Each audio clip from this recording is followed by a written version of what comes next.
मैं विवेकानंद जी को ही, मैंने स्वामी जी को बहुत माना है और उन्हीं की आदर्शों को मैं चलना चाहता हूँ। तो ये जो स्पार्क है ना वो वहीं से आता है। उन्होंने एक बात कही थी कि उठो, जागो और एक लक्ष्य बनाओ, उसी के बारे में सोचो, उसी के बारे में सपने देखो और तब तक मत रुको जब तक वो आपको मिल ना। तो एक बहुत इम्पोर्टेंट लाइन है, मैं आधुनिक शिक्षा में बात कर रहा था कि पहले हमको ना इस तरह को नौकर ही बनाना चाहते थे हमारे एजुकेशन सिस्टम। शुरू करिए, आप कितने साल के थे? सर उस समय हम 18 साल के थे और अभी हम 30 साल के हो गए। 30 साल।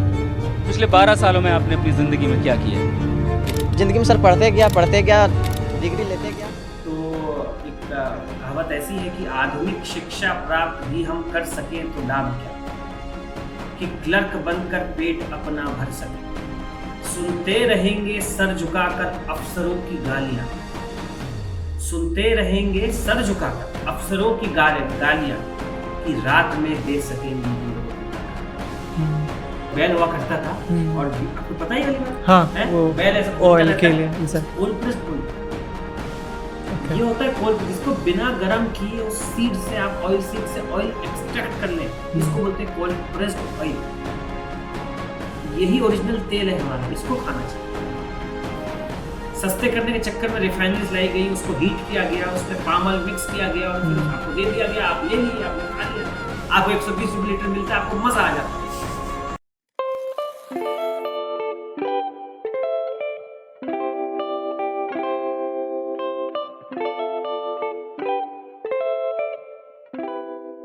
इंडिया का एक ऐसा state which is well known for its rice production and tourist places.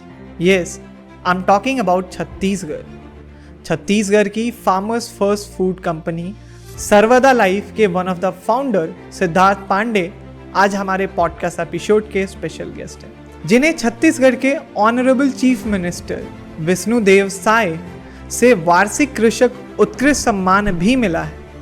I really appreciate his idea of discovering 100% natural products with the help of local community.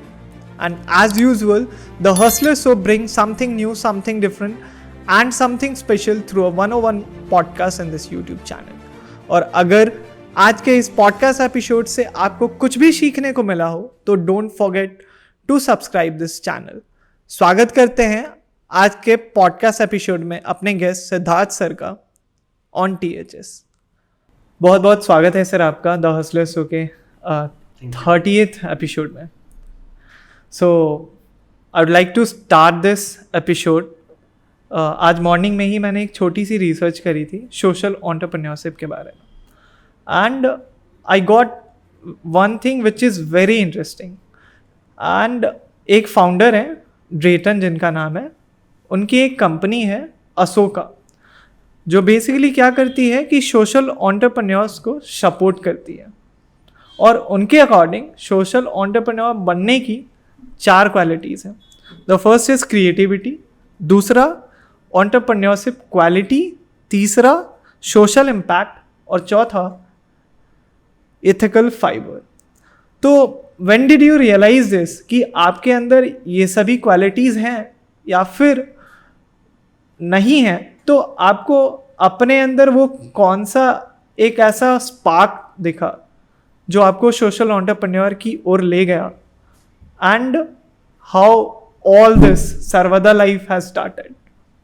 तो पहले तो राजू जी ऐसा लग रहा है हॉट सीट में बैठा हूँ मैं, हाँ है ना? तो मतलब ऐसा हमने कोई 1-2 जैसे हमारी जर्नी के बारे में कोई बात नहीं की। तो पहले तो बहुत धन्यवाद आपको यहाँ पे ऐसे बुलाने के लिए और हमसे ऐसे रूबरू बात करने के लिए। और जो अपने क्वालिटीज़ की बात की ना, मैं उस पर एक बात करना चाहता हूँ कि क्या होता है ना कि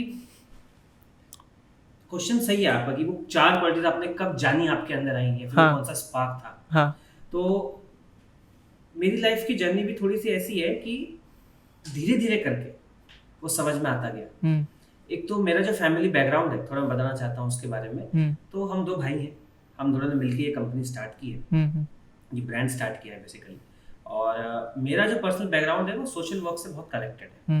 मेरी जो मदर है वो सोशल एक्टिविज्म में है और उसके अलावा NGO पर्सन है और वो बहुत समय से मतलब महिलाओं के लिए, बच्चों के लिए, वुमेन एंटरप्रेन्योर्स के लिए, है ना, विलेज इंडस्ट्री डेवलपमेंट के लिए, वो ये सब रूटेड तरीके से काम कर रही है। तो ये हमने बचपन से हमारे घरों में देखा है।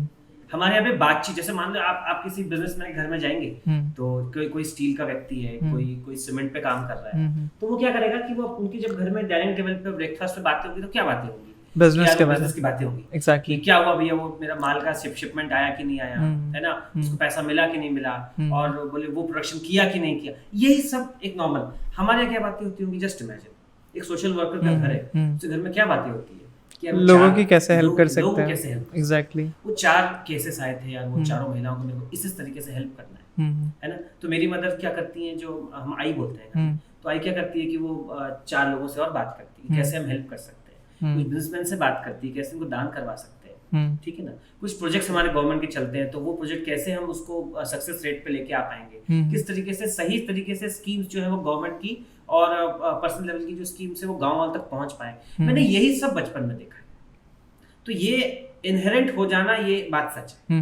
जो आप सीखते हैं, जो आप बचपन से देखते हैं, वही आप बनते हैं। एग्जैक्टली। ऐसा बोलते हैं ना कि घर में कोई बच्चा जो जल्दी गाड़ी चलाना सीख जाता है, तो घर में गाड़ी होती है ना भैया उसकी, तो देखा है अपने माँ बाप गाड़ी चलाते हुए, कार चलाते हुए, तो वो भी जब बड़ा हो जाता है तो वो खुद से कार चला लेता है। तो इस तरीके से I totally agree with your point, but I would like to add up something in this.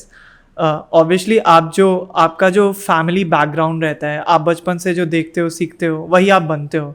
लेकिन आपके जो आसपास का सर्कल होता है, which is your friend circle, तो एक कोट है कि you are the average of your 5 people around you, सही बात, in terms of money, relationship या फिर कुछ भी। तो आप उस 5, आप मतलब जिस 5 लोगों के साथ रहते हो, आप एवरेज हो उसके। सो आई जस्ट वांट टू से दिस।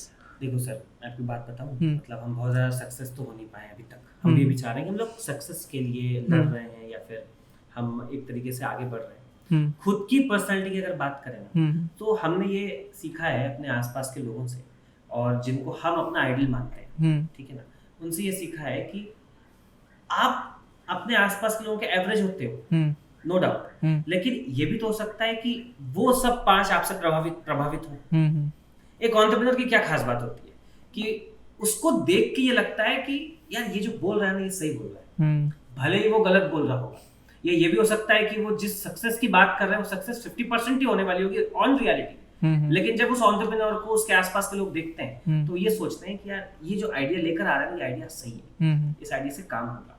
और मैं बहुत फॉर्चुनेट हूँ कि मुझे जो आसपास के लोग मिले हैं, है ना, वो मुझे सपोर्ट करने वाले मिले। ग्रेट। ये बहुत इंपॉर्टेंट बात है। ये क्या होता है ना, आप मतलब मैंने बचपन से आज तक देखा, मैं किसी भी फील्ड में रहा, मतलब मैं स्पोर्ट्स फील्ड में भी था, and I was the national winner in swimming competition from Chhattisgarh. उसके बाद फिर मैं डिबेट कॉम्पिटिशन्स में जाता था, मैंने नाटक में भी काम किए है, मैं लिखता भी हूँ। तो इन सब में मेरे सारे दोस्तों ने मेरी बहुत हेल्प की, एंड मैं ये बोल सकता हूँ कि अपार्ट फ्रॉम हैविंग क्या बोलते हैं उसको, सही तरीके का गोल या एक मोटिवेशन फ्रॉम द फैमिली, लेकिन जो मुझे सबसे ज्यादा मोटिवेट और सपोर्ट किसी ने किया है तो वो दोस्तों ने किया। वो अगर साथ में है तो, और हम जब बातें करते हैं तो कोई ये नहीं बोलता कि फालतू बात मत करे, ये सब थोड़ी होता है। दे थिंक कि ये जो मैं बोल रहा हूँ शायद वो हो सकता है, और ये अगर वो उसमें अगर मेरी हेल्प करेंगे या मेरे साथ खड़े रहेंगे या कम से कम मेरा सपोर्ट करने के लिए मेरे साथ रहेंगे ना, बस भले वो फिजिकली और फाइनेंशियल सपोर्ट ना कर सके, सिर्फ इमोशनली भी कर पाएंगे ना, तो वो एक अच्छा काम कर रहे हैं, ये उनको समझ में आता है। एग्जैक्टली। और ये एटीट्यूड बनाने में बहुत टाइम लगता है सर, ये बहुत जल्दी आप नहीं कर सकते, है ना। तो मेरी जो एक मैं आपको बात बताऊं, जो आपने क्वेश्चन किया था वो मैं कंप्लीट करना चाहता हूँ। तो धीरे धीरे करके मेरे अंदर वो आता गया, और एक जो मेरे बहुत ही जिनको मैं अपनी लाइफ का सबसे बड़ा आइडल मानता हूँ, और जिनके ही सिद्धांतों पे मैंने अपनी शुरुआत की थी सोशल वर्क की, वो है Swami Vivekananda. And not joking at all, आप मतलब मेरे अगर पुराने डिबेट्स और ये सब भी है, मैं विवेकानंद जी को ही, मैंने स्वामी जी को बहुत माना है, और उन्हीं की आदर्शों पे मैं चलना चाहता हूँ। तो ये जो स्पार्क है ना, वो वहीं से आता है। उन्होंने एक बात कही थी कि उठो, जागो और एक लक्ष्य बनाओ, उसी के बारे में सोचो, उसी के बारे में सपने देखो, और तब तक मत रुको जब तक वो आपको मिल ना पाए। तो ये ना आपको लग रहा होगा कि ये बहुत ही नॉर्मल कोट है, तो लोग करते ही होंगे, ऐसा नहीं है। लोग नहीं कर पाते, लोग हार जाते हैं, लोग बीच में रुक जाते हैं। लेकिन जो नहीं रुकता है ना, वो इस कोट का सही मायना पा लेता है, ये मैंने देखा है। अगर आपने सही मतलब ये एपीजे अब्दुल कलाम साहब भी कहते हैं कि स्टार्ट फ्रॉम योर ओन। आपके अंदर वो खुद का स्पार्क है, आप अपने एक आइडिया तो बनाओ और उस आइडिया पे विश्वास तो करो। अगर आप उस पर विश्वास ही नहीं करोगे तो कैसे चलेगा? तो वो जो क्वालिटीज है वो धीरे धीरे करके आई। और एंटरप्रेन्योरियल क्वालिटी का जो सबसे खास बात है वो ये है कि बिजनेस सही होना चाहिए। तो मैंने सोशल वर्क और बिजनेस को जोड़ा, क्योंकि मैं सोशल वर्क का स्टूडेंट हूँ। और सोशल वर्क का सही मतलब ये बिल्कुल नहीं है कि आप दान दक्षिणा करो, ठंडी के समय कंबल बांटो या फिर लोगों को खाना खिलाओ। पर्सनली मैं नहीं मानता। मेरा कहने का मेरा जो सिंपल आइडिया जो मेरे प्रोफेसर्स ने मेरे को सिखाया, जो मुझे बहुत पसंद है, वो यही है कि आप एक ब्रिज बनो। Social worker should be a bridge between the beneficiaries and the assets, जो आप उनको देना चाहते हैं, या गवर्नमेंट स्कीम हो या फंड्स हो। आप एक ब्रिज बने। और दूसरा, वो आप पे रिलाय नहीं होनी चाहिए। मतलब आप अगर खाना नहीं देंगे तो वो नहीं खाएंगे या फिर वो नहीं खा पाएंगे, ऐसा नहीं होना चाहिए। आप ये काम करें कि वो खुद 2 वक्त की रोटी कमा पाए। और यही हमारे देश की पद्धति रही है। अगर आप भारतवर्ष के इतिहास पे भी जाओ ना, तो मोहनदास करमचंद गांधी हो, है ना, स्वामी विवेकानंद हो, सुभाष चंद्र बोस हो, पंडित दीनदयाल उपाध्याय हो, जिन्होंने सामाजिक रचना को एक सही दिशा दी है आज की डेट पे, और जिनकी चीजों को, जिनकी फिलॉसफी को आज हम समझते हैं, वो यही कहते हैं कि आप किसी व्यक्ति को नौकर ना बनाएं। हमारे एजुकेशन सिस्टम ने एक नौकर की तरह हमको तैयार किया। आप ये मानते हैं? Exactly, I believe, I totally believe. Macaulay की जो शिक्षा पद्धति थी उसमें यही हुआ था कि एक बहुत अच्छा कोट है, एक बहुत अच्छी शायरी है। तो एक बहुत इंपॉर्टेंट लाइन है। मैं आधुनिक शिक्षा में बात कर रहा था कि पहले हमको ना ये एक वो नौकर ही बनाना चाहते थे, हमारे एजुकेशन सिस्टम।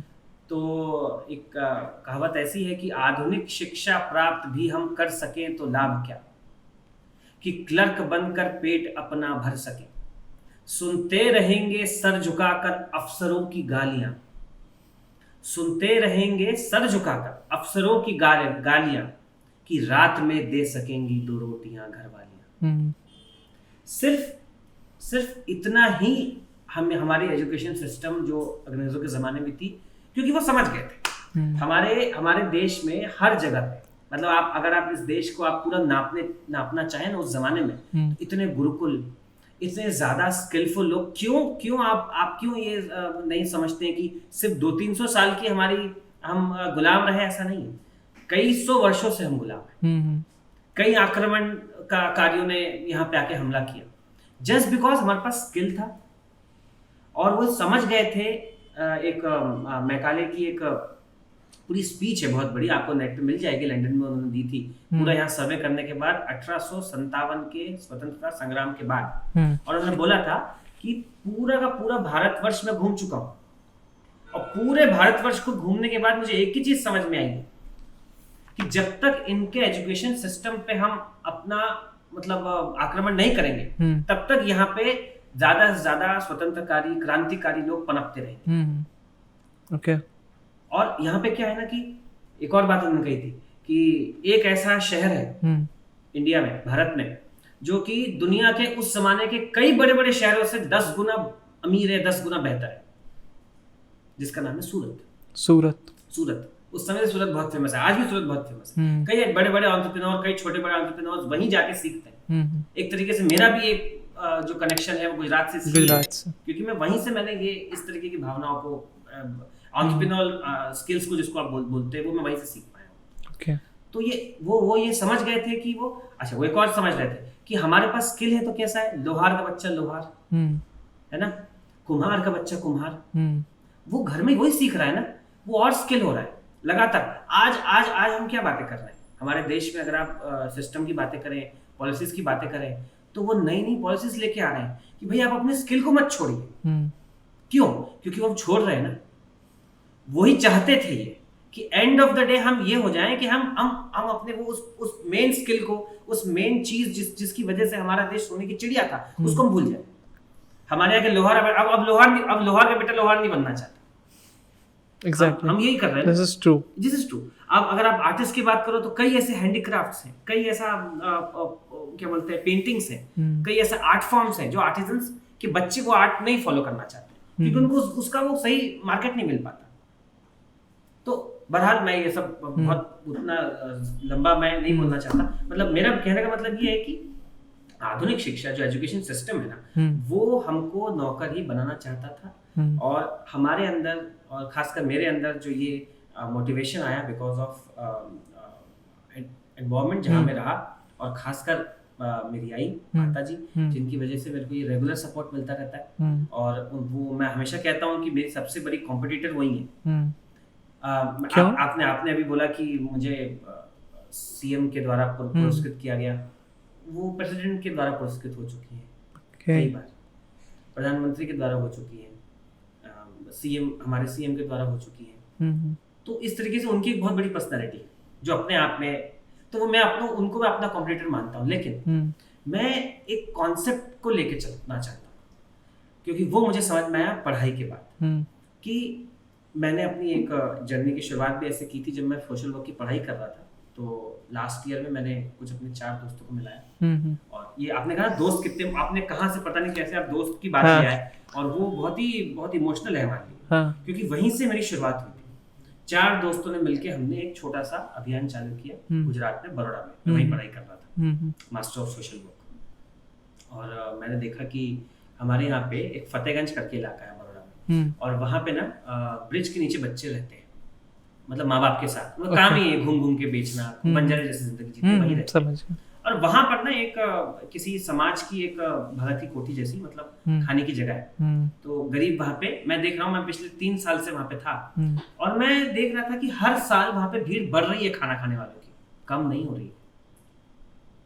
और उसी तरीके से उसी प्रपोर्शन में जो उस ब्रिज के नीचे बच्चे आ रहे हैं वो हर साल बढ़ रहे हैं।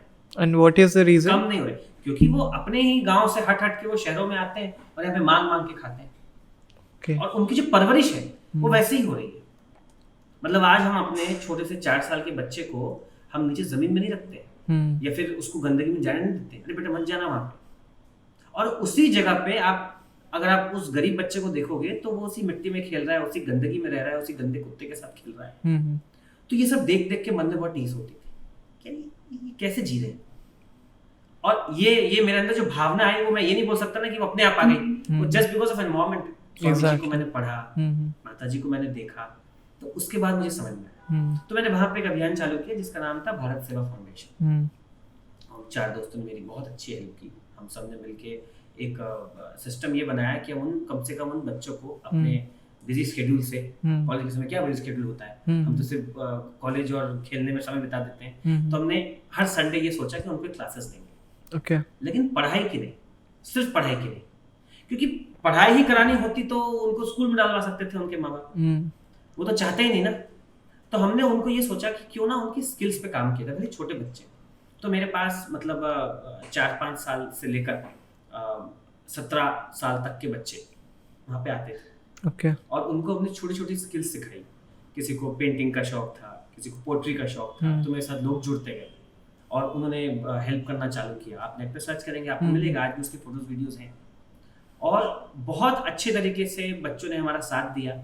और उस समय रिलायंस फाउंडेशन गुजरात में काम कर रहा था, तो उन्होंने भी हमको सपोर्ट किया। तो इस तरीके से मैंने देखा कि अगर समाज के लिए आप कुछ करना चाहो तो आप कर सकते हो, सिर्फ आपके पास आइडिया होना चाहिए। लेकिन करते करते एक बात समझ में आई, क्योंकि बच्चे आएंगे तो उनको भूख लगेगी। वो तो मेरे पास फ्री फोकट में आना नहीं चाहते, वो भी ये समझते हैं कि वो आएंगे उनको कुछ फायदा हो, और मैं भी ये समझता हूँ कि वो आएंगे तो भूखे क्यों जाए। तो हम उनके लिए हम अपनी सैलरी से, जो हम लोग थोड़ा बहुत जॉब करते थे और जॉब्स करते थे, और मेरी जॉब भी तब तक लग गई थी लास्ट ईयर के बाद, तो अपनी सैलरी से कुछ हिस्सा उनके लिए रखते थे। लेकिन देखने लगा मैं धीरे धीरे करके वो हिस्सा कम होता गया, वो पैसे कम पड़ते गए, तो बच्चे बढ़ते गए। और तब मुझे निराशा आई, क्योंकि मैं बिजनेस तो नहीं कर रहा था, स्टूडेंट जॉब थी, नया मैंने ग्रेजुएशन किया था, पोस्ट ग्रेजुएशन, नई जॉब लगी थी। एक जब जॉब लगती तो आदमी की सैलरी कितनी होती है? मेरी पहली सैलरी थी 25,000 रुपीज। और उसमें से मैं मैक्सिमम हिस्सा अपने खर्चे और थोड़े बहुत खर्चे करने के बाद बच्चों के लगता था, लेकिन वो भी खत्म होने लगे थे और कम पड़ रहे थे। तब मुझे निराशा आई। और उसके बाद एक आपका वो भी देखा मैंने कि कैसे मैंने इसका आइडिया आया मुझे सोशल एंटरप्रेन्योरशिप का, तो उसका सबसे बड़ा एग्जांपल ही कोविड है। ओके। क्योंकि उस समय मैं और मेरा छोटा भाई हम दोनों गुजरात में ही थे, और हम वहाँ से बाय रोड हम छत्तीसगढ़ वापस आ रहे थे, बहुत मुश्किलों के बाद आए। और तब मैंने बीच में देखा कि कई ऐसे लेबर हैं, कई लोग हैं, गांव के लोग हैं जो पलायन मतलब समझते एक स्टेट से कहीं दूसरे सिटी या स्टेट में जाके काम करने का पलायन होता है। तो पलायन का शिकार हो, क्योंकि उनको यहाँ काम नहीं मिल रहा था ना।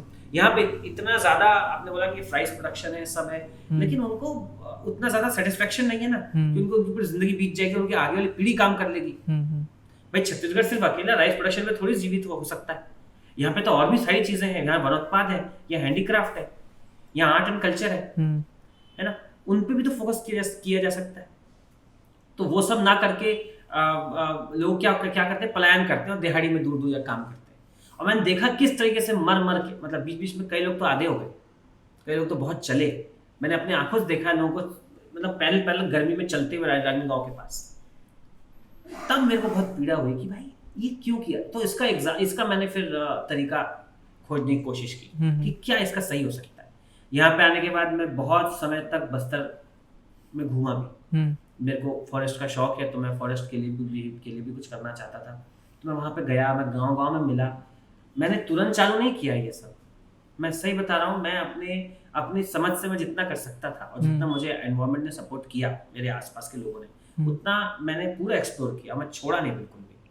तो मैं गांव घूमा, हमने कई ग्राम सभा ली और लोगों से मिल के मैंने पूछा कि आप क्या करना चाहते हैं, आप कैसे अपने आप वो करना चाहते हैं। तो एक कंक्लूजन समझ में आया कि जिस गांव में बहुमूल्य तरीके से कुछ भी चीज उत्पादित की जा रही है, अगर वहीं पर एक फैक्ट्री डल जाए तो उसी चीज को वैल्यू एडिशन करने की, आप इमेजिन करो ना, हमारे छत्तीसगढ़ में क्या क्या ज्यादा होता है, चावल होता है, राइस, और क्या, और कुछ रावी फसल है। हाँ, और हम नहीं जानते ना, हमारे यहाँ पे इमली होती है, इमली होती है, हमारे यहाँ टमाटर होता है, हमारे कई प्रकार की फल सब्जी होती है ना, हमारे कई प्रकार के वनोत्पाद होते हैं, जैसे कि महुआ हो गया, चार हो गया, चरोटा हो गया, ये सारे, बेल हो गया, आंवला हो गया, हर्रा हो गया, बेहड़ा हो गया। ये सब इतने जबरदस्त वनोत्पाद है जिनका मार्केट सिर्फ इंडिया में नहीं बल्कि ग्लोबल तरीके से है। हमारे यहाँ पे साल वृक्ष जो होता है ना, साल वृक्ष के जंगल ही जंगल है। तो मेरा ये कहना था कि क्यों ना इन जंगलों को, इन उत्पादों को, मिलेट्स है, हमारे यहाँ पे मिलेट्स का उत्पादन बहुत बहुमूल्य तरीके से हो सकता है, तो इनको यूज किया जाए, इन्हीं को फोकस किया जाए और इनकी जगह, इनके लिए अगर एक प्रोसेसिंग सेंटर चालू हो जाए वहां पे, तो कितना अच्छा रहेगा। मेरा ये मानना था कि अगर आज एक गांव में 72 परिवार है, फॉर एग्जाम्पल, या 70 परिवार है, और आसपास के 4 गांव को मिला लो, ऑन एन एवरेज अगर आपको 70 परिवार मिलते हैं, तो आप कितने परिवार के बच्चों को यह आश्वासन दे सकते हो कि आफ्टर 5 years बेटा आपको कहीं बाहर जाने की जरूरत नहीं है, पढ़ाई लिखाई करके इसी फैक्ट्री में काम करें। एग्जैक्टली, है कि नहीं? ये मेरा एक मोटिवेशन था, मेरे लिए आइडिया था मेरा। ओके, तो यहाँ से मुझे 2 क्वेश्चन मिला है। आपने बोला कि आपने गुजरात में अपने कॉलेज ड्यूरेशन में सोशल एंटरप्रेन्योरशिप की जर्नी, वहाँ से आपको इंस्पिरेशन मिला एंड आपने छोटे लेवल पे स्टार्ट कर दिया अपने दोस्तों के साथ।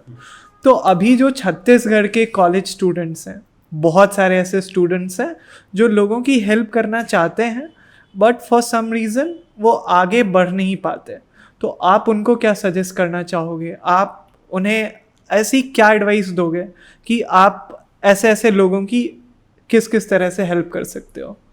बहुत अच्छी बात है कि आपके माध्यम से मैं अपनी बात रख पाऊंगा और जितने लोग भी देख सके, है ना। मेरा ये कहना है कि नसीरुद्दीन शाह को जानते हैं? हाँ, नसीरुद्दीन शाह, हाँ। मैं भी थोड़ा सा आर्टिस्टिक बैकग्राउंड से, तो उन्होंने एक उसमें बहुत भड़क के उन्होंने अपने इंटरव्यू में बोल दिया था कि ये क्या है, मेरे को लगा कि तुम हमेशा अपने बायोडाटा देते रहते हो और बोलते हैं कि आप वेट करते रहते हो कि मेरे साथ काम करने का मौका मिलेगा, फिर मेरे जैसे कोई और लोगों के साथ काम करने का मौका मिलेगा। किसका वेट कर रहे हो यार? अगर आप आर्टिस्ट हो और अगर आपको लगता है कि आप एक अच्छा काम कर रहे हो तो 4 दोस्तों को मिलाओ, सामने बैठाओ और अपना आर्ट चालू कर दो। वेट मत करो किसी भी चीज का कि कोई वेट आप अपनी फोटोज खिंचाएंगे, उस फोटोज को लोग देखेंगे और आपको बुलाएंगे और बोलेंगे यार हम आपको हीरो लेना चाहते हैं। ऐसा कुछ नहीं होने वाला है, ये सब कई बातें हैं। तो अगर आज का युवा, हर एक युवा ये सोच लेना, मतलब स्वामी जी का एक कोट और याद आ गया मेरे को कि I want only few men and women who are pure and selfless then I can shake the world. Literally मैं आज भी ये जब भी बोलता हूँ मैं रोंगटे खड़े हो जाता हूँ। अगर सही में प्योर और सेल्फलेस आपको 10 युवक भी मिल जाते हैं ना आपके आसपास, आप पूरी एक सिटी हिला सकते हो। I can feel the goosebumps. आप सिटी हिला सकते हो, कोई जरूरत नहीं है बहुत बड़ा मतलब इंफ्रास्ट्रक्चर की हो ये सब। अगर एक युवा है और वो 10 लोग मिल जाते हैं साथ में और फिर वो बच्चों को पढ़ाना चालू कर देते हैं एक सही तरीके से, उनको एक संगठन, हर जगह संगठन बहुत बहुत इंपॉर्टेंट रोल अदा करता है। आप अकेले नहीं बढ़ सकते हो आगे। एग्जैक्टली, आप अकेले नहीं बढ़ सकते। आप आज मेरे साथ बैठे हो, बाकी थोड़ी पॉडकास्ट ले रहे हो, आपके साथ जो 4 लोग हैं ना, वो 4 लोग आपके कंधे से कंधे मिला खड़े हैं ना, एग्जैक्टली, वो 4 लोग ढूंढना बहुत इंपॉर्टेंट है। तो अगर आप दोस्तों के साथ भी काम करेंगे तो वो आपके साथ ऐसे खड़े रहने चाहिए और आपके और आप और वो सब मिलके कुछ आइडिया क्रिएट करें। एक आइडिया बताता हूँ। एक हमारा कॉन्सेप्ट था गुजरात में, उसका नाम था उड़ी उड़ी जाए। कितना अच्छा नाम है, उड़ी उड़ी जाए। क्या था कि आपको पता है पतंग उड़ाते हैं सब, हैं? पतंग में किन्नार बनती है ना, वो सबको बांधना नहीं आता है। ओके। लेकिन ये जो मेरे बच्चे थे ना, फ्लाईओवर के नीचे के, वो तो चुटकी में किन्नार बांध लेते थे। तो हमने एक कॉन्सेप्ट निकाला कि भाई हम पतंग देंगे लोगों को और किन्नार बंधी हुई देंगे। ओके। लेकिन उसका 10 रुपए एक्स्ट्रा लेंगे। लोगों ने सपोर्ट किया और यहाँ बच्चों को काम मिल गया। उनको लगा कि भैया बाहर बाहर घूमने से अच्छा है थोड़ा यहाँ बैठ के काम किया जाए, और एक माहौल बन गया। और उत्तरायण के समय हमने एक स्टॉल लगाया और आप फिर बिलीव नहीं करेंगे 1-1.5 लाख से ऊपर की पतंग बेची हमने गुजरात में। गुजरात का माहौल है पतंग का। और लोग फोन कर करके देख के के मतलब हमने सोशल मीडिया को अच्छा यूज किया उस समय। सोशल मीडिया, फेसबुक में, उन सब जगह पे हमने फोटोज वगैरह डाले। आप नेट पर सर्च करना उड़ी उड़ी जाए भारत सेवा फाउंडेशन दिखेगा आपको। और हमने उनको एक किन्नार लगी हुई पतंगे हम लोगों को दी और 1.5 लाख का बिजनेस किया था उस समय। तो आपको सिर्फ आइडिया ऐसा लेके आना चाहिए जिससे आप कुछ ना कुछ चेंज लेके आ पाए अपने अंदर भी। मतलब क्या होता है ना, आप आइडिया लेकर आते हैं और उस आइडिया को आपको ऐसा लगता होगा कि आइडिया आप करेंगे, आप उसको इम्प्लीमेंट करेंगे तो ये आउटकम्स आएंगे। सच्ची बात ये है, तो आप इम्प्लीमेंट कितना करेंगे ये आपको नहीं पता। और दूसरा, इम्प्लीमेंट करने के बाद जो आउटकम होगा ना, वो आपने जो सोचा है उससे ज्यादा भी आ सकता है, उससे कम भी आ सकता है। और मैं ये आपको सही बता रहा हूँ, अगर आप प्योर और सेल्फलेस तरीके से कोई आइडिया इम्प्लीमेंट करते हैं तो आउटकम्स भी अनएक्सपेक्टेड मिलेंगे और वो हमको मिलेंगे। तो यही मैं भी चाहता हूँ कि अगर, यही मेरा भी कहना है कि मैं नहीं जानता, कुछ भी आइडिया हो सकता है। कुछ भी आइडिया हो सकता है। अगर आपको सोशल वर्क, और मतलब ये बिल्कुल जरूरी नहीं है कि आप घर घर से लोगों के कपड़े, पुराने कपड़े लो और उनको दें, है ना, गरीब बच्चों को दें और फिर ये, या फिर गरीब माताओं को, तो बहनों को दें। स्टडी सर्कल चालू करें, इंजीनियर्स पढ़ा सकते हैं। एक मोटिवेशन, आपको नहीं पता ना। अच्छा, एक और अच्छा आइडिया, एक और अच्छा कॉन्सेप्ट है हमारा। अगर आपको चेंज करना चाहते हैं सोसाइटी में, तो आप किनको चेंज करेंगे? बुजुर्गों को चेंज करेंगे क्या? नहीं कर सकते। युवा भी अपने आप में पूरी तरीके से बलवान और तैयार हो चुका है। वो भी सोच चुका है उसको क्या करना है। इतना ज्यादा वो फोन देखता है, उसको पता है कि उसको मतलब जीवन में क्या करना है। जो अधेड़ उम्र के लोग हैं वो तो अपने जीवन जी रहे हैं, मिडिल क्लास लोग, और जिनकी एज भी बीच में आ गई है। जो बड़े बिजनेसमैन हैं वो अपने बिजनेस पे फोकस करेंगे। जो मिडिल क्लास लोग हैं वो अपनी सैलरी फोकस करेंगे। सिर्फ और सिर्फ बच्चे मोल्ड करने के लिए जो लोग बचते हैं वो है बच्चे, जिनका जो अभी गीला घड़ा है, मतलब गीली मिट्टी है। अगर आपकी कोई 1-2 क्वालिटी अगर वो ले ले, अगर आप कोई चीज उनको बता रहे हैं या फिर सिखाना चाहते हैं, आपकी कोई 1-2 स्किल भी अगर वो पकड़ ले, क्या पता वो आपके लिए बहुत बड़ा, उसके लिए बहुत बड़ा गेम चेंजर हो जाए। तो स्टडी सर्कल्स हो गए, स्केच के प्रोग्राम्स हो गए, है ना, ये पोएट्री रेसिटेशंस जिसको बोलते हैं वो हो गए, वन एक्ट प्लेस हो गए। जो पर्सनल डेवलपमेंट के काम होते हैं वो हो गया। मैक्सिमम प्रॉब्लम आज के बच्चों की ये है कि उनको स्टेज फियर है, वो कॉन्फिडेंस ही नहीं है उनके अंदर। उनके माँ बाप उनको वैसा ट्रीट करते हैं ना, मैं देखा हूँ मैंने, ये चुप रहो, वहाँ जाना मत, वहाँ कुछ बोलना मत। अच्छा, उनका मन होगा तो कभी भी चलो नाच के दिखाओ। What is this? आप ऐसे कैसे किसी बच्चे को ट्रीट कर सकते हो कि चलो नाच के दिखाओ अभी? ऐसा नहीं होता। आपको उसके अंदर की कला को पहचानना पड़ता है। मतलब मैं ये पेरेंट्स के लिए भी बोल रहा हूँ, मैं युवाओं के लिए बोल रहा हूँ कि आपको अगर आपको सही में चेंज लाना है तो उस एनवायरनमेंट को उतनी समझ डेवलप करनी पड़ती है कि आप सही में वो आप जो भी इम्प्लीमेंट करना चाहते हैं वहां तक पहुंचेगा कि नहीं। एक बहुत अच्छा तरीका है, हमको पढ़ाना था मैथमेटिक्स बच्चों को। अब बच्चे उनको नहीं पढ़ना मैथमेटिक्स, प्लस माइनस डिवाइड नहीं करता है हमको। तो हमारी टीम में एक फ्रेंड थी हमारी, और वो इंडिया की नहीं थी, शी इज फ्रॉम फ्रांस।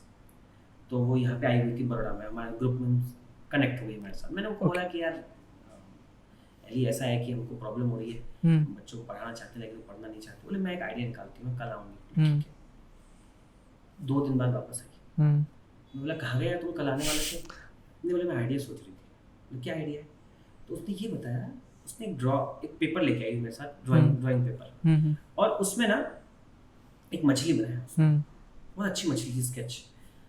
मछली को उसने अलग अलग पार्ट में, विंग्स अलग बांट दिए, पेट अलग बांट दिया, आंख अलग बांट दिया, और हर एक जगह पे ना पेंसिल से उसने कुछ क्वेश्चन लिखे थे। 3 + 2 = कितना, ऐसा क्वेश्चन मार्क। 4 + 2 है ना, 17 - 8, ऐसा करके पूरा क्वेश्चन बना के रखे थे। और यहाँ पे उसने एक इंडेक्स बना दिया था, जैसे कि कहीं पे 5 + 2 कितना होता है, 5, 6, 7, तो 7 के आगे ब्लू कलर उस पर लिखा हुआ है। तो बच्चों को समझना है कि कहाँ का क्या आंसर है और वहां का कलर उस जगह पे करना है। कितना यूनिक कॉन्सेप्ट है कि हर एक बच्चा मतलब वो सॉल्व भी करेगा और सही कलर भी करेगा। कलरिंग का शौक है ना उनको, बच्चों को मजा आता है कलर करने में, छोटे बच्चों को। तो कलर करो ना आप, लेकिन आपके लेवल का मैथमेटिक्स है वहां पे, उसको खुद अपने हाथ से गिनो या देखो उसमें क्या कलर है, वो कलर को वहां पे करो। जितने कलर सही करोगे उतना पूरी मछली सही बनेगी। तो ये जो यूनिक आइडियाज है ये हमको देने पड़ते हैं समाज के लिए या अपने एनवायरनमेंट के लिए। आपने बोला छत्तीसगढ़ में फेमस है इमली, महुआ और धान ऑब्वियसली। हाँ। तो ये जो इतनी डीप नॉलेज आई आपको, तो ऑब्वियसली ये आप गांव-गांव जाकर घूमे before you started your journey as a social entrepreneur. तो लोगों से मिलकर, स्पेशली छत्तीसगढ़ी लोगों से मिलकर, हाउ इज़ योर एक्सपीरियंस? हम लोग बहुत सुनते हैं कि यहाँ के लोग, छत्तीसगढ़िया लोग बहुत ज़्यादा सपोर्टिव रहते हैं और लेग पुलिंग बहुत ही कम होती है। तो जब आपने स्टार्ट करा तो हाउ वाज योर एक्सपीरियंस? नहीं, इट वाज रियली गुड। और ये बात बिल्कुल नहीं है कि कोई लैंग्वेज बैरियर होने वाला है। मैं छत्तीसगढ़ में ही मेरा जन्म हुआ है, लेकिन आप जब गांव में जाएंगे, बस्तर में जाएंगे, वहाँ तो ट्रैवल बोली जाती है, मतलब ट्रैवल भाषा, टूरिस्ट प्लेस, एग्जैक्टली, है ना। टूरिस्ट प्लेसेस तो हैं ही, है ना, बट वो ट्रैवल भाषा बोलते हैं, है ना। लेकिन अगर आप उनके सपोर्ट की बात करें, उनके क्या बोलते हैं उसको, फायदे की बात करें, जिससे समझ में आता है कि हाँ मैं जो करना चाहता हूँ उससे उनका फायदा होगा, तो वो आपको सपोर्ट करेंगे, बिल्कुल करेंगे। और छत्तीसगढ़ की ये खास बात है, और मैं इसके लिए बहुत शुक्रगुजार हूँ छत्तीसगढ़ की गवर्नमेंट के लिए भी और छत्तीसगढ़ के लोगों के लिए, कि यहाँ पे एक मोटिवेशन है कि अगर आपने कुछ आइडिया निकाला है तो हम उसको सपोर्ट करेंगे, अनलेस एंड अनटिल उनका नुकसान नहीं होना चाहिए। ओके, सो आपने जब स्टार्ट करा तो व्हाट्स योर विजन? और I would like to add कि आप छत्तीसगढ़ में सोशल एंटरप्रेन्योरशिप को कहाँ देखते हो अगले 10 साल में?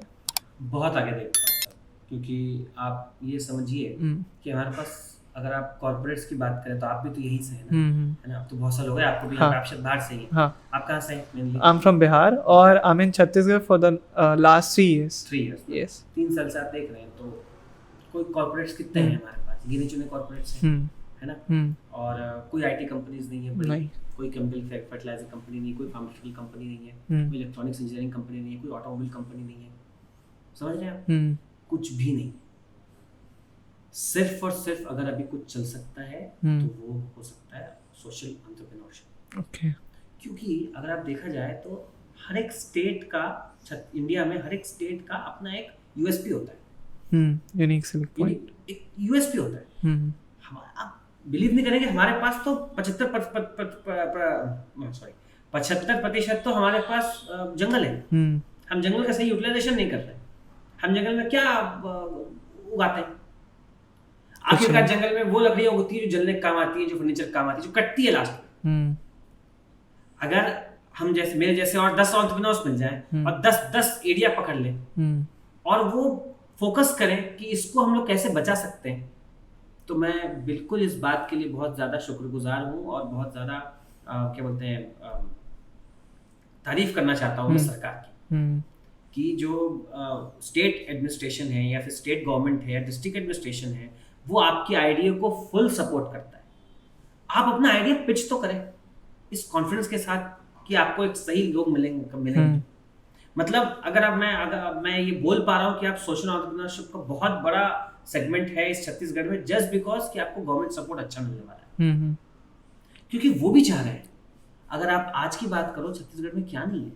छत्तीसगढ़ में फॉरेस्ट डिपार्टमेंट का सीजी हर्बल है, आपने देखा होगा, है ना, छत्तीसगढ़ हर्बल है। तो वो हर्बल प्रोडक्ट मतलब क्या, फॉरेस्ट डिपार्टमेंट के सैकड़ों प्रोडक्ट वो लॉन्च करके रखा हुआ है। तो एंटरप्रेन्योर जाके बोल देगी कि सर मैं इसको मार्केट करके देता हूँ। किस तरीके से सपोर्ट करते हैं आप देखिए, है कि नहीं? बिल्कुल। यहाँ पे देवभोग है, वो अमूल के जैसा देवभोग बन सकता है। कोई सही एंटरप्रेन्योर ग्रुप मिल जाए कि भाई उसको आगे लेके जाना चाहते हैं, वो अपने लेवल पे कर रहा है, अच्छा कर रहा है। सरकार जितना कर रही है बहुत अच्छा कर रही है। और जहाँ तक हमारी बात है, तो हमको तो एग्रीकल्चर डिपार्टमेंट का अच्छा सपोर्ट है, डिस्ट्रिक्ट एडमिनिस्ट्रेशन दुर्ग का बहुत अच्छा सपोर्ट है, उसके बाद फिर फॉरेस्ट डिपार्टमेंट का भी सपोर्ट है। मतलब पल में जहाँ मेरा बाल विकास का सपोर्ट है, जहाँ पे हम चाहते हैं या फिर जहाँ पे उनको जरूरत पड़ती है वो हमको याद करते हैं, हम जाते हैं। एक सोशल एंटरप्रेन्योर को क्या चाहिए कि उसको लोग सपोर्ट करें, और यहाँ पर छत्तीसगढ़ में सबसे बड़ा कॉर्पोरेट इज गवर्नमेंट। आपको उनके साथ ही मिलकर काम करना चाहिए, और वो काम करने देंगे, वो वेट कर रहे हैं। मैं लिटरली बता रहा हूँ, छत्तीसगढ़ सरकार आज के डेट पे वेट कर रही है कि अब अच्छे एंटरप्रेन्योर आए और हमको मिले। Okay. So like please correct me if I'm wrong. Being a social entrepreneur, आप सोशल एक्टिविटीज़ में रेगुलर इन्वॉल्व रहते हो, कम्युनिटी डेवलपमेंट में रहते हो, लोगों को समझते हो। तो लाइक छत्तीसगढ़ में अभी जो स्टार्ट करना चाह रहे हैं आपके अलावा सोशल एंटरप्रेन्योरशिप की जर्नी, तो बिल्कुल स्क्रैच से what would you like to suggest them? उनका रोड मैप आप क्या बताओगे उनको? आइडिया हर एक एंटरप्रेन्योर, देखो सर, सोशल एंटरप्रेन्योर बहुत कुछ अलग कॉन्सेप्ट नहीं है। अगर आप आज एक बिजनेस चालू करना चाहते हो तो क्या बोलते हैं, वो एक मूवी का डायलॉग नहीं है, एक आइडिया है जो बिजनेस को बड़ा करता है, एक बड़ा आइडिया एक बिजनेस को बड़ा करता है, ये एक डायलॉग है ना। तो ये झूठ नहीं है। ये सोशल एंटरप्रेन्योरशिप कोई बिजनेस से अलग नहीं है, एंटरप्रेन्योरशिप से अलग नहीं है, वो सेम चीज है। सोशल इसलिए क्योंकि आपके पास वो एथिकल फाइबर आ जाता है, एक सेंस ऑफ रिस्पॉन्सिबिलिटी आ जाती है। आज मैं यहाँ पे अपनी प्रोडक्ट को लेके, अपने ब्रांड को लेके, अपनी जर्नी को लेके बात कर रहा हूँ, मेरे मन में क्या चल रहा है, जस्ट इमेजिन मेरे 3 प्रोसेसिंग यूनिट हैं, एक प्रोसेसिंग यूनिट में 20 से 25 लोग काम करते हैं। तो मैं तो ये चाहता हूँ ना भाई मेरे 60 लोगों को रोजगार मिलता रहे, आपके माध्यम से कुछ प्रमोशन मिलेगा तो ऑर्डर आएंगे। एग्जैक्टली। तो मेरा आइडिया कुछ अलग नहीं है, मेरा आइडिया वही है जो एक एंटरप्रेन्योर का होता है। तो सोशल एंटरप्रेन्योर को सबसे पहले एक आइडिया पे काम करना चाहिए, कि ऐसा आइडिया जिससे कि आप लोगों को संगठित करके उनको एक संगठनात्मक रूप से उनको फायदा दे पाए। आप खुद को फायदा देना चाहते हैं तो अभी आप एक छोटी सी दुकान खोल के ट्रेडिंग चालू कर दें, मोबाइल शॉप चालू कर दें, आप खुद को फायदा दे देंगे। लेकिन उसी जगह पे अगर आप एक ऑर्गेनिक स्टोर चालू करें, एक क्या बोलते हैं कल्टीवेशन पे काम करें। आज एग्रीकल्चर इतनी बड़ी चीज है छत्तीसगढ़ में, आपने कहा ना एग्रीकल्चर है, इतना लैंड है लोगों के पास, तो वहाँ पे धान के अलावा बहुत कुछ उगाया जा सकता है, बहुत लोग उगा भी रहे। तो उनके जैसा हमको नया एक आइडिया डेवलप करना चाहिए। और रोड मैप की जहाँ तक बात है, सपोर्ट की जहाँ तक बात है, तो अगर मैं आपको दिखाना चाहूँ तो एक तो गवर्नमेंट की ऐसी स्कीम्स है, मुद्रा लोन हो गया, पीएमएजीपी लोन हो गया, जिसमें सब्सिडी मिलती है लोन में, ठीक है। एमएसएमई के अंदर आपको बहुत सारी योजनाएं मिलती हैं, स्टेट एडमिनिस्ट्रेशन की योजनाएं, अभी इंक्यूबेशन सेल्स खुल रहे हैं गवर्नमेंट के अपने छत्तीसगढ़ के, उनमें आप स्टार्टअप्स को यूज कर सकते हैं, अपने स्टार्टअप्स को लेके जा सकते हैं, अपने आइडिया को पिच कर सकते हैं, ठीक है ना। लेकिन तन मन धन देना पड़ता है, घर बैठे तो कुछ नहीं हो रहा सर, बिल्कुल नहीं हो रहा। मतलब आपको तन मन धन देना पड़ता है। अगर आपकी जेब में 10 ही रुपया है तो भी आपको ये दिखाना पड़ता है कि आपकी जेब में भी अभी है 10,000 रुपया है, और उस हिसाब से आप अपना माइंडसेट लेके चलना पड़ता है।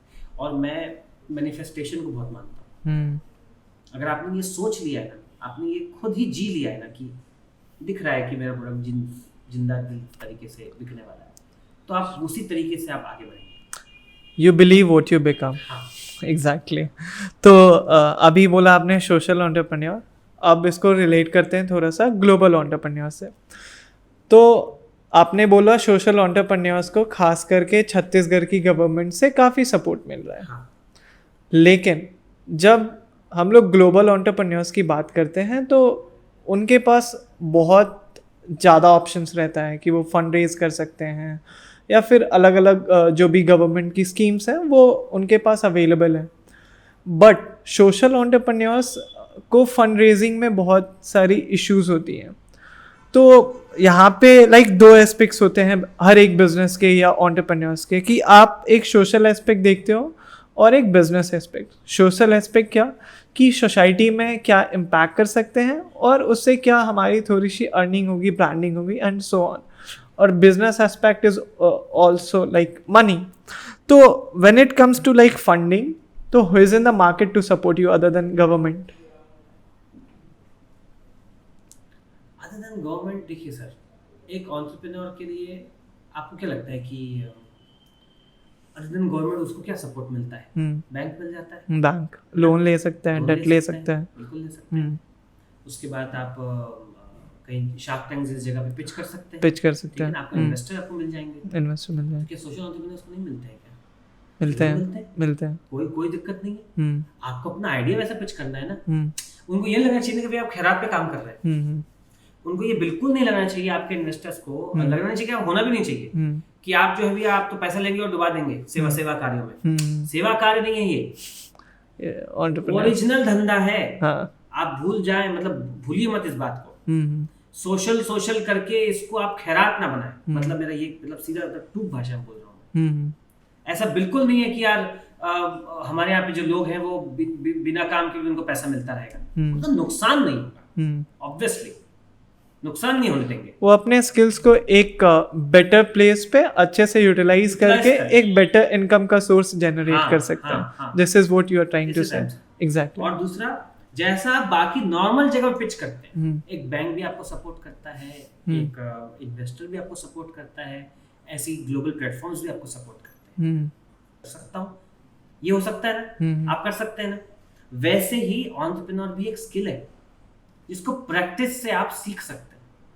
इसके लिए आपको इनहेरेंट होना जरूरी नहीं है।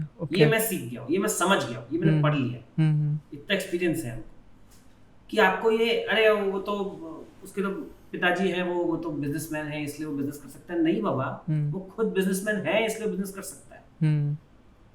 बोलते ना वो born with the silver spoon. अरे born with the silver spoon, तो वो तो सिल्वर स्पून से ही खाना खाता जिंदगी भर। नहीं, उसने दिमाग लगाया, वो शायद लकड़ी की चम्मच से खा रहा होगा, फिर धीरे धीरे करके आगे बढ़ा होगा, तब वो आज सक्सेस। तो वो ऐसे ही नॉर्मल लोगों के लिए भी मैं बोल रहा हूँ जो बिल्कुल बिजनेस बैकग्राउंड से नहीं है, लेकिन अगर वो एंटरप्रेन्योर को पढ़ना चालू करे, उसके स्किल्स को जानना चालू करे, तो समझ में आएगा। और क्या होता है, जब कोई एक सैलरीड बैकग्राउंड से आता है, जिसकी सैलरी होती है, 9 to 5 जॉब होती है, तो वहां पे क्या होता है, उसका एक स्ट्रिंजेंट काम होता है। उसको एक वो बोलते हैं ना, वो जॉब डिस्क्रिप्शन, जेडी। क्या जेडी है सर? मेरा जेडी बता देंगे आप मेरे को? कोई हमको हमारा जेडी बताया ना यार।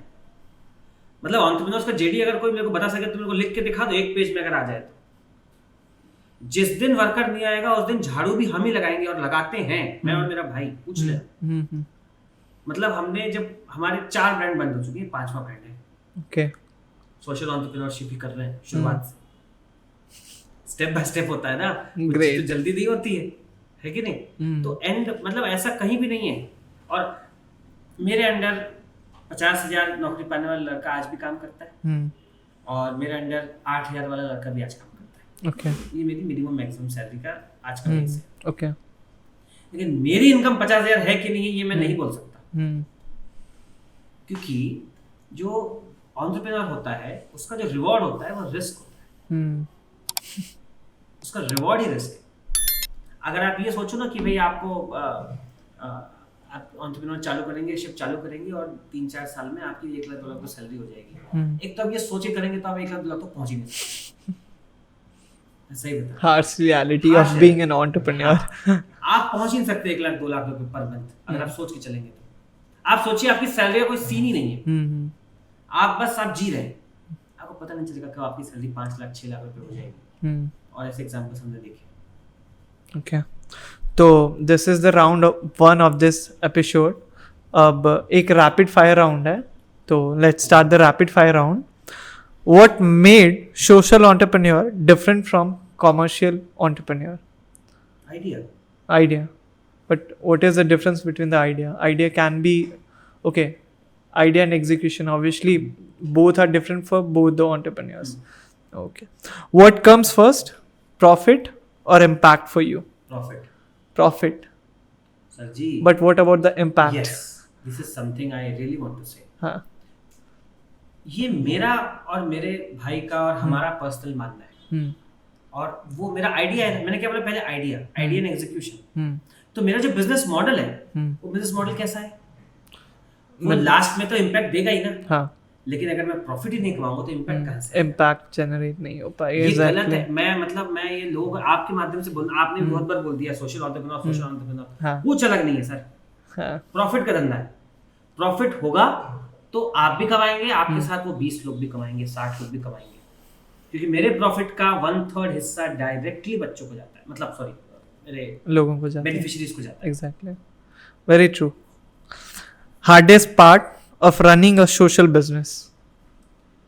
आपको बहुत लोगों को साथ लेकर चलना, बहुत लोगों को मतलब आपको पता नहीं चलता आपको कितने लोगों को मतलब आपको जैसे आप नॉर्मल बिजनेस चलाएंगे तो आपको अपने लोगों को ही जो आपके एम्प्लॉइज हैं उनको वो लेके चलना, टीम लेके चलना पड़ता है।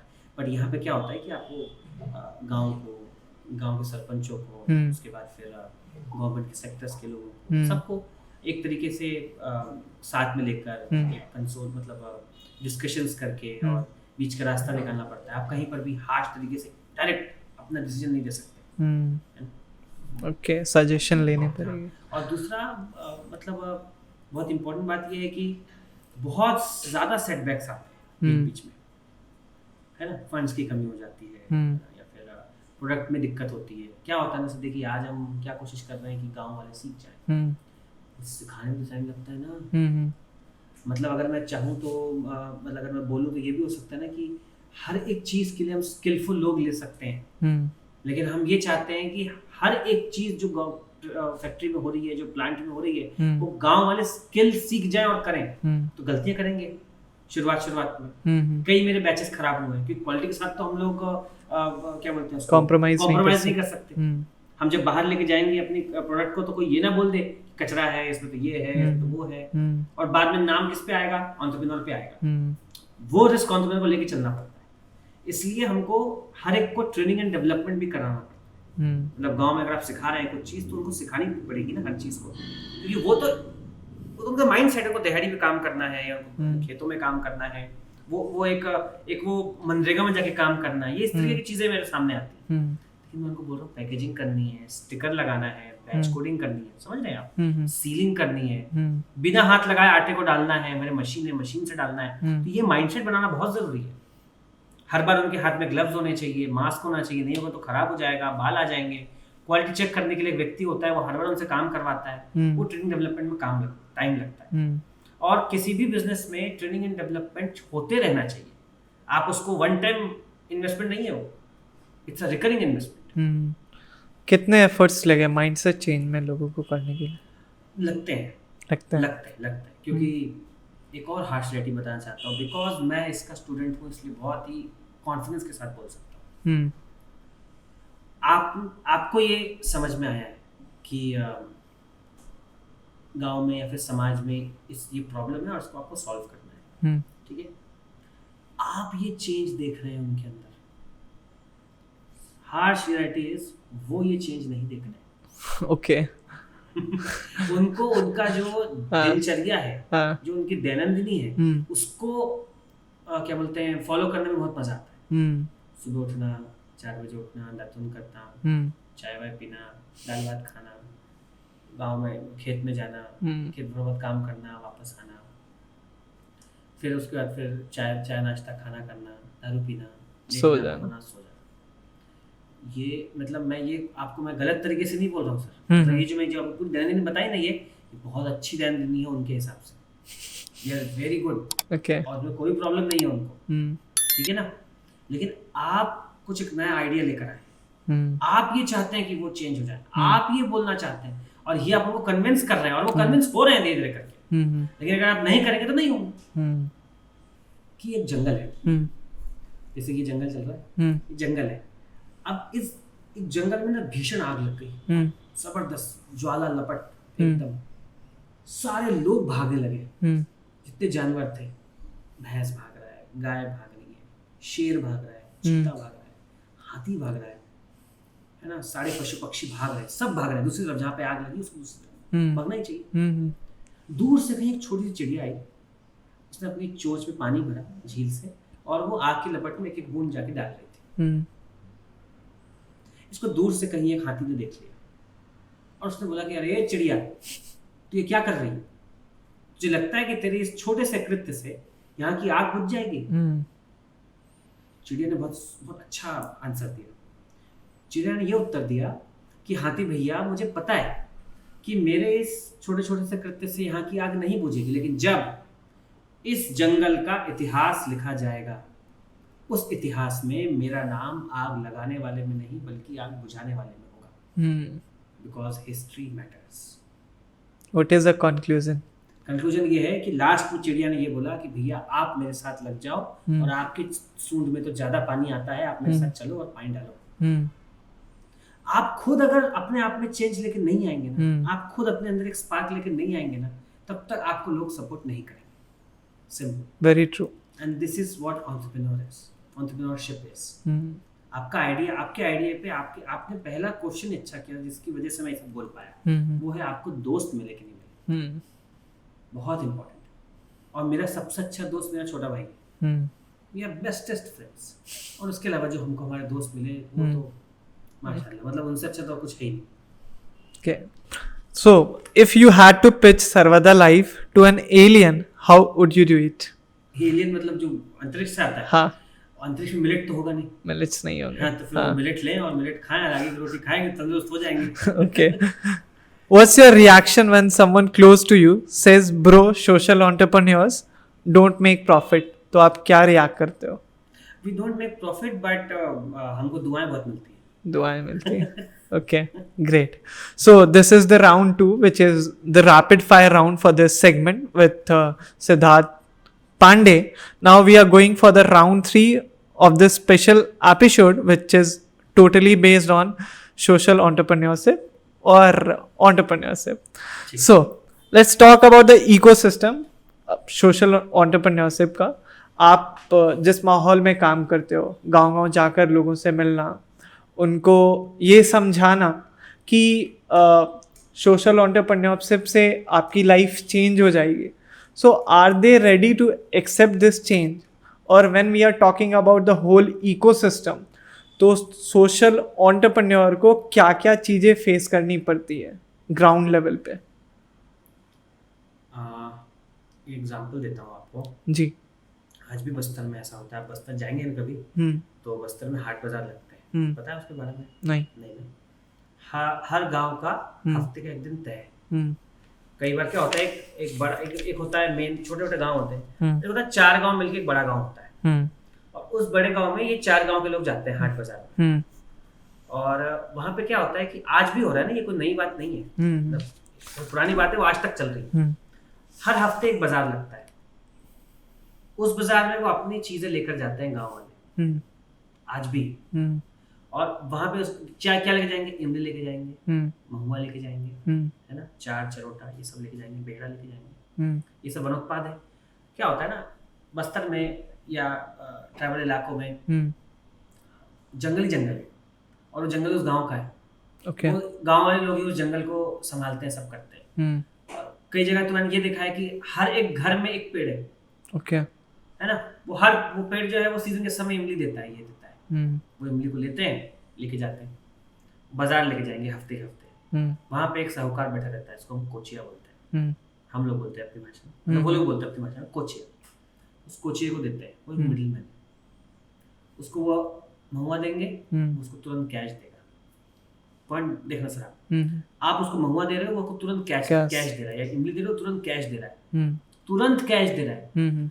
उस कैश को लेके जाके वो बाजार घूमेगा। ओके। उस बाजार में पैरागॉन चप्पल भी मिलेगी, ठीक है ना, पैनासोनिक का फ्रिज भी मिलेगा, या पैनासोनिक की टीवी भी मिलेगी, जो मिलता है वो उसको लेंगे उस पैसे से और अपने घर वापस आएंगे। क्या समझ में आया आपको? मनी को इन्वेस्ट करने में ज़्यादा बिलीव करते हैं इंस्टेड ऑफ सेविंग मनी। अपने रिसोर्सेज को इन्वेस्ट कर दिया उन्होंने। रिसोर्सेज को। जिस इमली का मार्केट में वैल्यू 45 रुपीज है, उसको वो 28 रुपीज में बेच देते हैं। फायदा कौन उठाता है? वो कोचिया, मीडियोकर। वो मिडिलमैन क्या करता है? उसको और बड़े व्यक्ति को बेचता है, उसको 38 मिलता होगा, वो बड़ा व्यक्ति उसको 45 में बेच देता है। अब इन सब में क्या है? जिसके पास कैश है, जिसके पास अमाउंट है, जो इन्वेस्ट कर सकता है, वो लगातार उसको इन्वेस्ट कर रहा है और इस अनऑर्गेनाइज सेक्टर को फुल्ली ऑर्गेनाइज कर रहा है। ठीक है, तो मैं ये बोलना चाहता हूँ कि अगर वो गांव वाले, मैंने उनको जाके बोल दिया कि भैया आप उस कोची को मत दो, हम सब मिलकर यहाँ एक संगठन तैयार करते हैं, एक तरीके से एकजुट हो जाते हैं और अपना सामान अपने पास ही रखते हैं, और इस सामान को आप 7 दिन बाद हम बेचेंगे, मतलब अपने पास रखते हैं, उसको कहीं बड़े व्यापारी को डायरेक्ट बेचते हैं। तो ये बीच का जो मिडिलमैन का सीन है वो खत्म हो गया, और उसको, उस व्यक्ति को, उस गांव वालों को डायरेक्ट फायदा 40 रुपए का मिल गया, 5 रुपए संगठन सोसाइटी को मिल गया, है कि नहीं? तो उससे तो उनका फायदा ही फायदा है। तो इस तरीके के आइडिया उनको पसंद आते हैं। ओके। अब यहाँ पे क्या होता है ना कि यहाँ पे एक और चैलेंज आ जाता है एक एंटरप्रेन्योर के लिए, क्या वो बिजनेस लेकर आ पाएगा? क्या सही में कोई बड़ा व्यक्ति वो चीज खरीदेगा? क्योंकि ये तो कई सालों से चले जा रहा है, ये जो सिस्टम है कई सालों से चल रहा है। उस बाजार में बैठने वाले कोचिया का जितना नाम है उतना मेरा नाम तो नहीं है। साहूकार जो बड़े बड़े बिजनेसमैन वो तो उसी को जानते हैं, क्योंकि वो जानबूझ के लेकर आता है गांव से, है कि नहीं? गांव से लेकर आता है। तो मेरा आइडिया तो ये था कि हर एक गांव वाला अगर एकजुट हो जाए और ये जो सिस्टम चल रहा है इसके खिलाफ एक मुहिम छेड़ दे और सब मिलके अपने अपने लेवल पे एक संगठन बना ले और वो संगठन डायरेक्ट बेचे सामान, तो कितना अच्छा रहेगा, ये मैं चाहता था। ओके। यही था मेरा एक मिनिमल आइडिया। वो आइडिया बनते बनते ये फैक्ट्री तक चला गया। ओके। कि क्यों ना हम एक जगह ही खोल लें, हमें ही खरीद ले, हमें उसको वैल्यू एडिशन करें और हम ही बेच दें। ऐसा। ओके। तो सोशल एंटरप्रेन्योरशिप पे काफ़ी डिस्कशन कर चुका है हमने अभी तक। बीइंग एन इंजीनियरिंग स्टूडेंट, मैंने, या फिर आप कह सकते हो कि आज या फिर कल की रिसर्च के अकॉर्डिंग मैंने जो ऑब्ज़र्व किया कि हमारी जो इंडियन गवर्नमेंट है वो सस्टेनेबिलिटी और टेक्नोलॉजी दोनों पे बहुत ज़्यादा फोकस और पैसे इन्वेस्ट कर रही है। तो when it comes to like sustainability, what is the role of Indian government, how they are helping social entrepreneurship, क्योंकि वो अभी सस्टेनेबिलिटी को सपोर्ट कर रहे हैं और ऑब्वियसली आप कुछ चीज़ें सोशल कॉज के लिए कर रहे हो तो which is totally sustainable when it comes to specially Sarvada life. तो what is the role of government? Sustainable development goals में एग्रीकल्चर एस्पेक्ट आता है और अभी इंडिया का सबसे बड़ा प्रॉब्लम क्या है एग्रीकल्चर एस्पेक्ट में? कुछ भी आइडिया का थोड़ा बहुत भी हो आपको तो पता है? क्या बोला आपने? एग्रीकल्चर के बेसिस पे अभी इंडिया का सबसे बड़ा प्रॉब्लम क्या होगा या क्या होगा? मार्केट ना, वाटर लेवल। ओके। इंडिया में, छत्तीसगढ़ में भी वाटर लेवल जो है वो धीरे धीरे कम होता जा रहा है। ठीक है ना? और हमको तो वाटर बचाना है, लेकिन हम तो एग्रीकल्चर में यूज कर करके और अपने खुद की चीज़ों में यूज करते करते हम पानी की उसको कम करते जा रहे हैं, दरों को कम कर रहे हैं। कम पानी में उगने वाला सबसे अच्छी चीज़ क्या है? मिलेट्स। जो कम पानी में उग जाता है, मतलब जिसको आप पानी ना के बराबर डालेंगे तो भी चलेगा, और फाइबर होता है, मैग्नीशियम होता है ना, इसके अंदर प्रोटीन होता है, तो इस तरीके के इसके अंदर न्यूट्रिशन वैल्यू भी है। तो इसको क्या होना सर, देखिए हमको ना ग्रीन रिवॉल्यूशन के समय ये कहा गया कि आपको व्हाइट राइस उगाना है, वीट उगाना है ना, और हमारे लिए सही बताऊँ ये राइस और वीट दोनों तो इंडिया का है ही नहीं। आप नेट पर सर्च कर लीजिएगा, ये हमारे है भी नहीं, ये सब बाहर से आया हुआ सीड्स है। ये ग्लूटेन और ये राइस ये सब अपने होता भी नहीं था। हम लोग सिर्फ और सिर्फ मिलेट्स पे हड़प्पन सिविलाइजेशन का जब पहला वो हुआ ना एक्सकेवेटेशन जिसको बोलते हैं, तो उसमें बड़े बड़े धान के कटोरे निकले, मतलब सकोरे निकले जिसमें वो सामान रखा जाता है, क्या बोलते हैं उसको, स्टोरेज बिन्स मिट्टी के। तो उसको जब कार्बन डेटिंग की गई या फिर उसका जब उसके अंदर पार्टिकल्स निकाले गए, तो उसमें रागी, उसमें फॉक्सटेल मिलेट, उसमें ज्वार, उसमें बाजरा रखा जाता था। उसमें कहीं राइस रखा नहीं जाता था, कहीं भी नहीं रखा जाता। और हड़प्पन सिविलाइजेशन में जो एग्रीकल्चर का वो था रेशो था, अगर उसको आज की उससे इन्फ्लेशन से आप जोड़ दो तो आज से बहुत अच्छा था, बहुत अच्छी तरीके से वो एग्रीकल्चर कर पाते थे। और पानी की यूटिलाइजेशन आपको तो पता है कि वहाँ पे किस तरीके से हड़प्पन में वो आपने देखा होगा ड्रेनेज सिस्टम कितना अच्छा उनका बना हुआ है, वो आज भी वो क्रैक नहीं कर पाए। और वैसे वो वाटर हार्वेस्टिंग और रेन वाटर हार्वेस्टिंग पे भी उन्होंने काम किया था, किस तरीके से पानी को रोका जाए, किस तरह पानी को संभाला जाए। तो आज के समय में सस्टेनेबल डेवलपमेंट गोल्स के लिए सबसे इंपॉर्टेंट है मिलेट्स को उगाना। अगर आप मिलेट को उगाएंगे तो वाटर बॉडीज के लेवल को आप बचा सकते हैं, वरना वाटर बॉडीज कम होते जा रहे हैं। और गवर्नमेंट की जहाँ तक रोल की बात है तो मिलेट को प्रमोट कर रहे हैं, बहुत अच्छे से कर रही है। कुछ ऐसी संस्थाएं हैं जो एक्सपोर्ट के लिए भी उसमें काम करें, जैसे एपेडा है, और एमएसएमई जो है वो बहुत अच्छे स्कीम्स और फंड्स को लेकर आ रही है, जो एकजुट होकर हम स्फूर्ति करके योजना होती है ना, जिसमें वो विलेज इंडस्ट्री डेवलपमेंट को फोकस कर रहे हैं। उसके लिए वो फंड्स देते हैं एनजीओस को और कुछ ऐसे एंटरप्रेन्योर्स को मिलके कि वो वहाँ पे इंफ्रास्ट्रक्चर फैसिलिटी तैयार करें उस एरिया में। और कल्टीवेशन के लिए पैसा बहुत कम मिलता है, लेकिन वो फोकस करते हैं मेन वैल्यू एडिशन के लिए, प्रोडक्ट मैनेजमेंट के लिए, प्रोडक्शन के लिए और मार्केटिंग के लिए। ओके। और हमारा जो फोकस है बहुत ज़्यादा कल्टीवेशन में भी है, क्योंकि मैं चाहता हूँ कि लोग जितना ज़्यादा हो सके वो मतलब हम जो फोकस कर रहे हैं हम यही चाहते हैं कि लोग जो है मिलेट्स उगाने पे जितना ध्यान दें, क्योंकि ये फ्यूचर है इंडिया का। और ये इंडिया का अपना पर्सनल सुपर फूड है, सुपर फूड ऑफ इंडिया है। अगर मतलब किसी को आज भी लोगों को ये मान्यता है कि डायबिटीज जिसको है वही मिलेट्स खाएगा, ऐसा बिल्कुल नहीं। जो हेल्दी हम जैसे व्यक्ति हैं अगर वो रेगुलर मिलेट्स खाएं तो उनको डायबिटीज नहीं होगा, ये मैं बोल रहा हूँ। ओके। ये बहुत बहुत बहुत अंदर की बात है। जैसे ये रागी का फ्लोर है, अब रागी की चपाती हम कभी खाते ही नहीं, हमको पता भी नहीं, लोगों को पता ही नहीं है। पुराने कुछ लोग हैं जो खाते हैं तो वो हमसे लेते हैं, ऐसा नहीं है भैया। अगर हम नॉर्मल आज रोटी खा रहे हैं, अगर आपको इतना ज्यादा पसंद है आटे मतलब गेहूं के आटे की रोटी खाना, तो उसमें आप 2 कटोरी गेहूं के आटे में 1 कटोरी राई का फ्लोर मिला दें। ओके।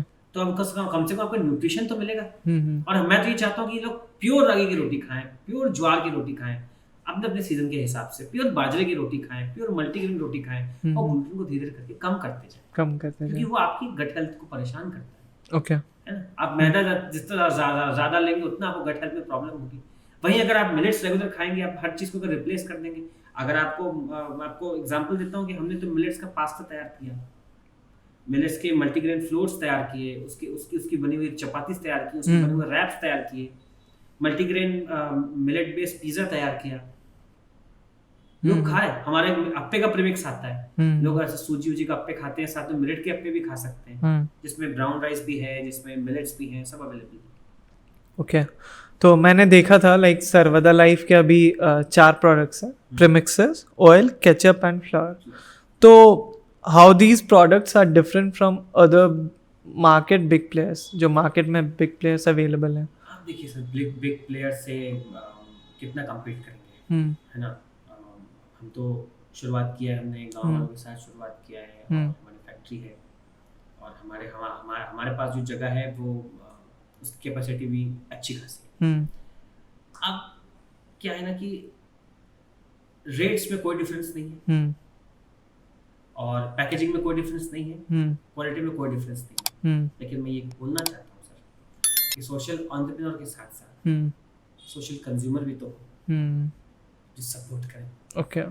मोदी जी चिल्ला के कहते हैं, हमारे प्रधानमंत्री, कि वोकल फॉर लोकल, और वोकल फॉर लोकल के लिए वो कई स्कीम्स ला रहे हैं, मेले होते हैं, हम भी जाते हैं, है ना। इनके सही में कंज्यूमर उसको फॉलो करता है? नो। तो लास्ट में वो जो परचून की दुकान में उसको सामान मिलेगा वो लेके आ जाएगा। तो इसका मतलब क्या है कि हमको उस परचून की दुकान तक पहुंचना पड़ेगा। लाइन में हमने जितना हम कर सके। अभी छत्तीसगढ़ में रायपुर, बिलासपुर, दुर्ग, इन सब जगहों पर हमारे नहीं करके तो 1000 दुकानों में सामान जाता है। ओके। रायपुर में खास जिस मोर देन 800, तो वहाँ पे सामान, दुकानों में सामान जाता है।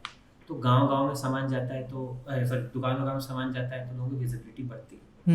तो डिस्ट्रीब्यूशन अपने आप में बहुत बड़ी चीज़ है जो करनी पड़ेगी। कभी वो आप मार्केट प्लेयर से आप कम्पीट करते, आप कम्पीट कब करोगे? अगर आप डिस्ट्रीब्यूशन ही नहीं किया तो कम्पीट कहाँ से करेंगे? एग्जैक्टली। तो इसलिए हमारा जो अभी फोकस मेन अच्छा ज़्यादा है वो ऑनलाइन मार्केट के लिए है। कम से कम जो घर बैठे लोग हैं वो तो ले, है ना। जिन गांव में हम काम कर रहे हैं वो गांव के लोग तो हमारे आटे खाते हैं, वो तो मैं देख रहा हूँ। वो हमारे यहाँ आटा पिसवाते हैं, हमारे यहाँ से आटा लेके जाते हैं, घर में राई की रोटी खा रहे हैं। कम से कम मैंने अपने गांव के 70 परिवारों को तो बदलने की ठान ली है, वो बदल रहे हैं। लेकिन बाकी लोग कैसे बदलेंगे? उनको तो बताना पड़ेगा ना, बीच बीच में जाके उनको दिखाना पड़ेगा हमारी उपलब्धियों के बारे में, उनको समझाना पड़ेगा क्या क्या चीज़ है ये जिसको हम बेच रहे हैं। तेल की जहाँ तक बात है, रिफाइनरीज के तेल नहीं खाना चाहिए सर। मतलब इतनी हार्श रियलिटी बता रहा हूँ मैं कि आपको जो आज कोलेस्ट्रॉल की प्रॉब्लम है, जिसको हार्ट प्रॉब्लम है, अरे आपने कब देखा कि 1800 के समय में किसी को हार्ट प्रॉब्लम, कोलेस्ट्रॉल की प्रॉब्लम थी सर? नहीं। डायबिटीज की प्रॉब्लम कब सुना आपने? ये सब ये 1990 1995 के बाद सब चालू हुआ है। हड्डियों की प्रॉब्लम चालू हो गई है, सही ल्यूब्स नहीं क्रिएट हो रहे हैं। अरे क्योंकि आप कोल्ड प्रेस्ड ऑयल नहीं खा रहे हैं। जिस जमाने से कच्ची घानी, जिसको कच्ची घानी बोलते हैं, ये कॉन्सेप्ट बंद हुआ और ये रिफाइनरी से कॉन्सेप्ट आ गए, तो आपने वही कबाड़ा कर दिया। आपने प्रॉफिट के लिए क्या किया कि बहुत ज्यादा आपने क्या बोलते हैं, जो बिजनेस ओरिएंटेड तेल है उनको यूज करना चालू कर दिया। And you forgot the main aspect of oil आपकी लाइफ में, जो हम पहले से यूज कर रहे हैं, तेल घानी जिसको बोलते हैं। एक कोल्हू का बैल हुआ करता था, और बताइए वाली बात, कोल्ड प्रेस्ड बोलते हैं। ये होता है कोल बिना गरम किए उसे आप ऑयल से एक्सट्रैक्ट कर लें, इसको बोलते हैं कोल्ड प्रेस्ड ऑयल। यही ओरिजिनल तेल है, इसको खाना चाहिए।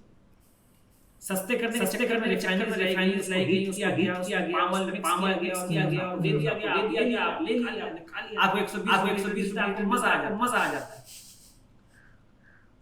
तो ठीक है भैया, महंगाई है, लेकिन मैं कैसे समझाऊं कि भले ही वो आप 120 रुपए में ले रहे हैं, 150 रुपए में ले रहे हैं, अरे भैया 180-200 रुपए में तो हम भी दे रहे हैं। कोल्ड प्रेस ले लो, वो ज़्यादा अच्छा है आपके लिए।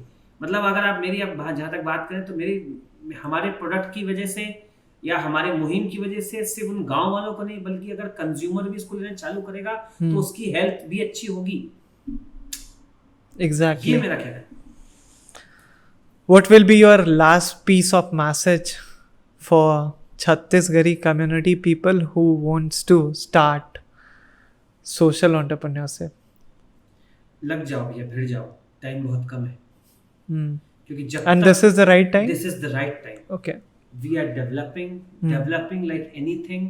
अगर आप आज की डेट पे देखेंगे और आप मुझसे जानना चाहते हैं, या मैं क्या बताऊंगा, आप सब लोग बहुत दिमागदार हैं।